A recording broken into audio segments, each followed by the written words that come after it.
Hola a todos. Hoy vamos a hablar de un asunto que a veces evitamos, pero que es fundamental para vivir con más tranquilidad. ¿Cómo prepararnos para el futuro ante una enfermedad como la demencia? No se trata de asustarnos, sino de entender y planificar para que, llegado el momento, las decisiones se tomen de acuerdo a nuestros valores y deseos. Imaginemos que tenemos un mapa delante.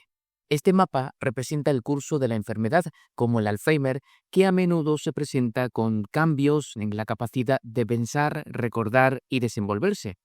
Es como si en este mapa supiéramos de antemano que en algún punto tendremos que girar a la izquierda. Por eso es importante hablar sobre esto con nuestra familia desde el inicio, cuando todavía pensamos con claridad. No se trata de mirar solo lo negativo, sino de identificar qué es valioso para nosotros en la vida. ¿Qué nos importa de verdad? ¿Las visitas de la familia? ¿La posibilidad de seguir disfrutando de una buena comida? ¿Preferiríamos no tener tantas intervenciones médicas si nuestra calidad de vida declina? Estas son preguntas importantes que debemos considerar porque aunque la demencia es una enfermedad del cerebro, termina afectando a todo el cuerpo. Con el tiempo puede que la movilidad se reduzca, que tragar se vuelva difícil, que toser no sea tan eficaz. Todo esto nos hace más susceptibles a las infecciones. Es parte de un proceso que debemos entender para tomar decisiones informadas. Debemos ser conscientes de que a veces la demencia es una enfermedad terminal. Y aunque pueda ser difícil de aceptar, prepararnos para esto nos permite elegir dónde queremos recibir atención y qué tipo de intervención nos gustaría. Por ejemplo, puede que lleguemos a un punto en el que nuestro cuerpo no responda a ningún tratamiento y es esencial plantearnos qué preferimos en ese momento. Si nuestro deseo es seguir viviendo a toda costa, hasta donde sea médicamente posible, está bien. Pero también es válido considerar si, por ejemplo, la opción de usar una sonda de alimentación, que puede suponer poca diferencia, es realmente lo que querríamos. Si comer y disfrutar de una buena cena es una parte fundamental de nuestra vida, la imposibilidad de hacerlo entrañaría una gran pérdida. Es importante pensar también qué sería peor que la muerte para cada uno. A veces, cuando estamos sanos, vemos la discapacidad como algo terrible, pero cuando uno enferma, se adapta y puede seguir encontrando valor y alegría en la vida. Hay personas que, a pesar de sus discapacidades, no se ven a sí mismas como enfermas, sino que siguen disfrutando de la vida.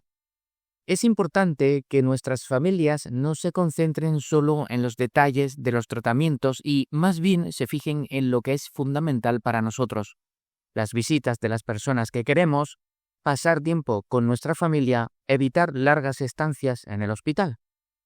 Hablar de todo esto es esencial y se llama planificación anticipada de la atención. No se trata de tener un documento escrito y archivado, sino de tener una conversación continua. Es un proceso que nos permite reflexionar sobre lo que realmente valoramos y cómo queremos que se tomen decisiones por nosotros si llegamos a perder la capacidad de hacerlo. Lo ideal es que una persona que nos conozca bien se encargue de tomar estas decisiones. Esta persona deberá basarse en la información médica proporcionada por el equipo y en lo que es valioso para nosotros.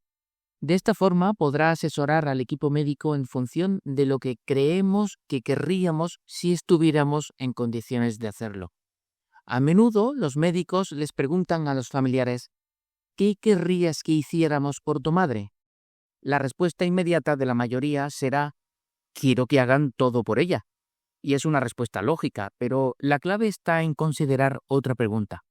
¿Qué elegiría ella para sí? Esta pregunta aligera el peso de la decisión y facilita adoptar una más acorde con los valores del enfermo.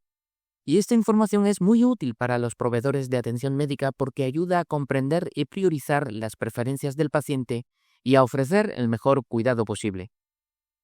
Recuerda que la planificación anticipada de la atención es una conversación continua, no es un documento que se escribe una vez y se termina.